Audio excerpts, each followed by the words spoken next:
Un saludo, soy Sergio Andrade Mejía, residente de pediatría de la Universidad de Antioquia, miembro de la Junta Directiva de la Asociación Nacional de Internos y Residentes Regional Antioquia. El día de hoy me comunico con ustedes para hablar sobre algunos puntos de la ley de residentes que nos parece pertinente comunicarles. ¿Cómo ha avanzado la implementación de la ley 1917 o denominada ley de residentes? Eh, Tiene dos componentes grandes que uno, por un lado, que es la parte asistencial y académica relacionada con el apoyo económico que se le va a brindar a los residentes en el contexto de un contrato de práctica formativa y una segunda parte que es la regulación de las matrículas. Para hablar de lo más corto, en primera instancia, que es la regulación de las matrículas, el avance ha sido prácticamente ninguno. Esto está a cargo del Ministerio de Educación y el Ministerio de Educación, a pesar de que hemos hecho comunicaciones reiteradas desde las diferentes regionales de la NIR a nivel nacional, en realidad todavía tienen un proceso que no se ha concretado y que ha sido muy lento. Hace un mes y medio aproximadamente enviamos una solicitud, un derecho de petición para que nos informaran qué había sido lo que habían avanzado hasta el momento. Nos mencionaron cuál había sido el curso de acción y cuáles habían sido las limitaciones del por qué todavía no es, digamos, tangible esta regulación de las matrículas y, digamos, encontramos en la respuesta que sí ha habido muchos procesos e incluso que se comprometieron con una fecha, pero desde la asociación consideramos que ha habido una dilación que ha sido innecesaria e impropia de parte de un ministerio porque ya estamos cumpliendo 2 años desde que se aprobó la ley y no ha sido concretado. Entonces vamos a continuar el curso de acción de las solicitudes de ser, digamos, más exigentes en el sentido de que el ministerio debe cumplir con esto y no solamente eso, sino que dentro de la respuesta que nos dan, nos plantean que a la NIR la van a invitar más o menos para contarle cuál será el resultado final, pero la solicitud de nosotros será que estemos incluidos en el tema o en las discusiones porque nos atañe directamente el hecho de cómo se van a regular las matrículas. En segundo punto, y tal vez un punto que es un poco más extenso y que está tal vez un poco más actual por el momento, en los medios de comunicaciones se está hablando sobre que se va a iniciar el apoyo económico. Esta es la segunda parte, digamos, de lo que tiene que ver con la ley 1917, que la llaman ley de residentes, que lo que hacen en realidad es la instauración del Sistema Nacional de Residencias Médicas, que es un término más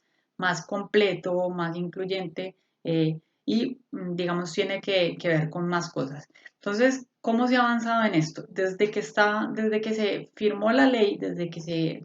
digamos, ya fue aprobada, se tenían como unos plazos acordados, unos plazos de un año para la reglamentación, lo cual finalmente se hizo efectivo porque la resolución 1872, que fue la primera resolución que reglamentó esta ley, salió en julio del 2019, es decir, exactamente un año cumpliendo los tiempos. Esta parte está a cargo del Ministerio de Salud en propiedad de la sección de talento humano en salud, de la cual, hay que decirlo, han sido muy diligentes porque se han prestado siempre para las comunicaciones bilaterales con la NIR y han sido muy resolutivos en varias cuestiones. Entonces, en primera instancia hicieron la resolución cuando se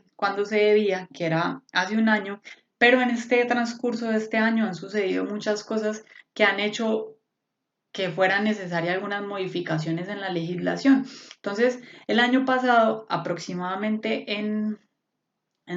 noviembre, salió un decreto presidencial que fue el 2106 del 2019, que se le denomina la ley antitrámite, que entre muchas otras cosas de muchas instituciones, también había un pedazo que, digamos, atañe directamente a lo que tiene que ver con la ley de residentes, y era que cambiaba o modificaba algunos aspectos del contrato que se debía hacer y, entre otras cosas, indicaba algo que en nuestro parecer fue positivo, era que ya no iba a ser responsabilidad de las IPS base girar el dinero a los residentes, sino que esto se debía encargar directamente la ADRES, eliminando algo de intermediación, y algo que nos estaba preocupando era que muchas IPS están quebradas y que fuera a haber un mal manejo en estos dineros. Entonces, a raíz de eso, hubo algunos otros puntos que también se tenían que modificar. Tenía que salir una nueva resolución modificando la anterior, es decir, la 1872, para que se pudiera empezar con el sistema nacional de residencias médicas. El ministerio siguió adelante con su sección de talento humano en salud, haciendo algunas socializaciones en diferentes ciudades, con diferentes universidades, con representantes de la NIR, y llegó, digamos, en medio la contingencia actual de la pandemia por COVID-19, que a pesar de todo lo que ha demandado, igualmente se avanzó y se logró a tiempo sacar las modificaciones de la resolución que la reglamentaba, que la nueva resolución es la nueva resolución es la 1052, por un lado, y otra modificación que era necesaria, que era el decreto 1053, que también tenía que ver con con el procedimiento que se tiene que hacer para inscribir a los residentes a este Sistema Nacional de Residencias Médicas, y todos los trámites que se requieren para hacer, digamos, tangible este proceso de darle el apoyo económico a los residentes. Entonces, la sección de talento humano en salud ha cumplido con su parte, se ha mostrado dispuesta a tener conversaciones con todos los sectores, se ha reunido con las IPS, se ha reunido con las EPS, se ha reunido con los residentes pues a nombre de ellos, la Asociación Nacional de Internos y Residentes, y gracias a eso podemos hablar que hoy ya tenemos en curso el procedimiento para iniciar con este pago. Eh, Otro aspecto que es muy importante mencionar es tener en cuenta que la ley de residentes tiene desde su creación un concepto muy importante, y es que los recursos con los cuales se va a pagar, digamos, este apoyo económico a los residentes, tienen cuatro fuentes posibles. Eh, la principal de ellas, para no alargarnos más, es la apropiación de presupuesto general de la nación, lo cual se hace año a año. Ya conocemos el procedimiento, aproximadamente a partir de agosto y con una fecha límite hasta octubre 20, que el año pasado hubo un movimiento de apoyo en el Congreso y respaldaron los recursos necesarios para que se le pudiera pagar a la totalidad, a los 4.800 residentes que hay en Colombia, este apoyo económico. Entonces, digamos, eso es lo que tenemos hasta el momento. Hablando de qué limitaciones hemos tenido con el procedimiento, la semana pasada tuvimos una reunión también con la sección de talento humano, en la cual expresamos algunas de las inquietudes que han salido en las diferentes regionales, en las regionales de Cauca, Valle, Caldas, mm, Centro o Bogotá, Santander, Antioquia y Caribe, que son las regionales de la NIR. Se recopilaron diferentes inquietudes, y se le transmitieron en una conversación bilateral con con la sección de talento humano en salud, y se llegó, digamos, a varios compromisos, y se hizo algunas solicitudes particulares. Uno de ellos fue que algunas universidades en las diferentes regionales hasta el momento no han hecho firmar todavía los contratos especiales de prácticas formativas. Si bien se tiene un límite hasta los 7 primeros días del mes vencido, es decir, en este momento el mes de julio, que sería el primer mes que se va a pagar, el procedimiento que se debe hacer, entre los cuales por la primera ocasión está el anexar el contrato, se tiene un plazo de los 7 primeros días. Entonces, planteábamos la duda de manera anticipada, porque hasta la semana pasada habían varias universidades que no habían hecho firmar aún este contrato. Entonces,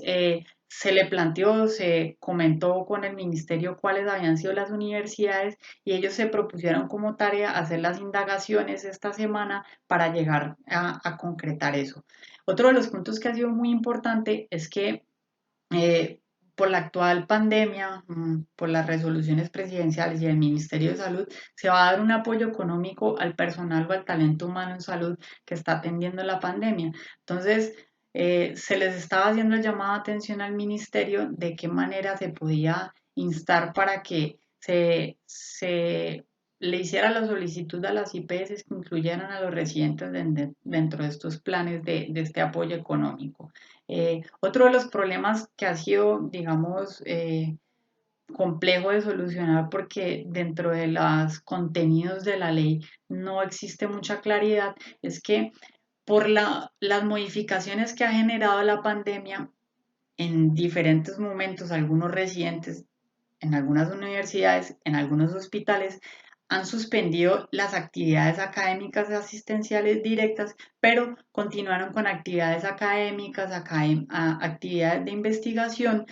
y la duda que estaba era que si bien se piensa que el principal objetivo del apoyo económico es hacer una retribución a la asistencia, también está contenido que no es solamente la parte asistencial, sino también la parte académica y de investigación. Entonces es el llamado que se le hace al ministerio. Al igual que no existe claridad qué va a pasar con los residentes que por las modificaciones de la pandemia sus calendarios académicos se van a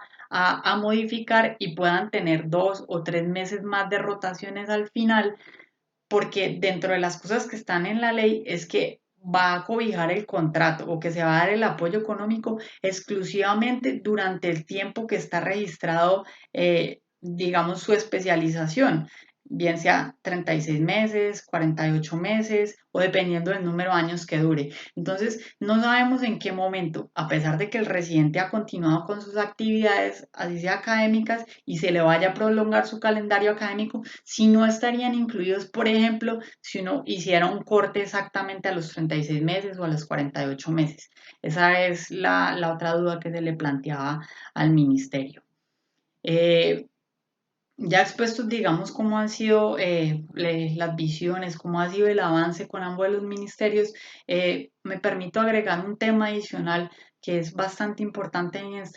este momento y es que en algunas regiones, hospitales, universidades está sucediendo un fenómeno que desde un principio nos temíamos y era que como está habiendo contingencias en diferentes IPS, se le está solicitando a los residentes abandonar sus prácticas que tienen que ver con sus prácticas formativas, es decir, lo que atañe directamente a mi especialización para cubrir turnos como médico general en algunas otras unidades que no corresponden directamente a su a su plan formativo. Entonces, ¿qué problema tiene esto? Que se quiere utilizar el convenio docente asistencial y este contrato que hay ahorita contrato de prácticas formativas que además en la ley de residentes, en la resolución pues, y en sus reglamentaciones es claro en decir que las actividades académicas deben responder exclusivamente a los planes formativos, a los planes de práctica formativa, a los convenios docente asistencial y a una delegación progresiva de funciones que se debe llegar al acuerdo entre la universidad y entre la IPS. ¿Esto qué quiere decir? Que si bien yo soy médico, porque tengo mi título como profesional, si yo estoy haciendo un plan formativo o una práctica especial en algún área, voy a poner un ejemplo, en ginecología,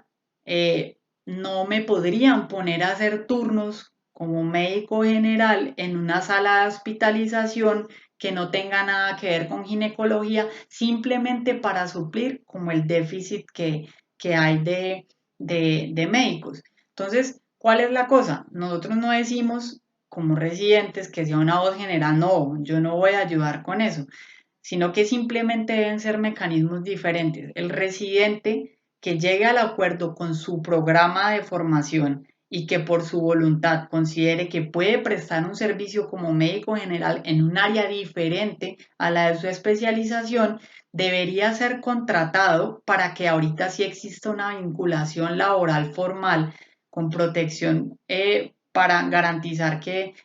cuente con prestaciones sociales, salud, ARL, pensiones y demás, que lo certifique en las nuevas labores que va a hacer. Este es el mecanismo a seguir. Entonces, la invitación que nosotros estamos tratando de hacer al ministerio, a las universidades y a las IPS es que se lleguen a acuerdos si bien en algún momento se necesita esto y que no haya un aprovechamiento de este contrato especial, que es un contrato de práctica formativa para decir que contamos con residentes y simplemente por el apoyo económico que van a recibir de su práctica formativa, que es algo diferente, vamos a aprovecharlos y a ponerle turnos como médico general y turnos que no les vamos a pagar. Esto tiene muchas consideraciones, entre las más importantes, lo que tiene que ver con la seguridad social y las limitaciones legales que esto lleva. Bueno, muchas gracias por su atención.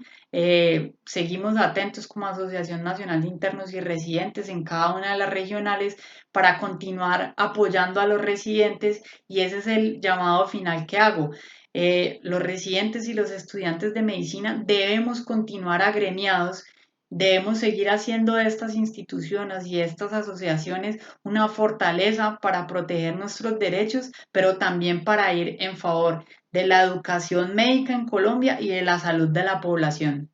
Muchas gracias.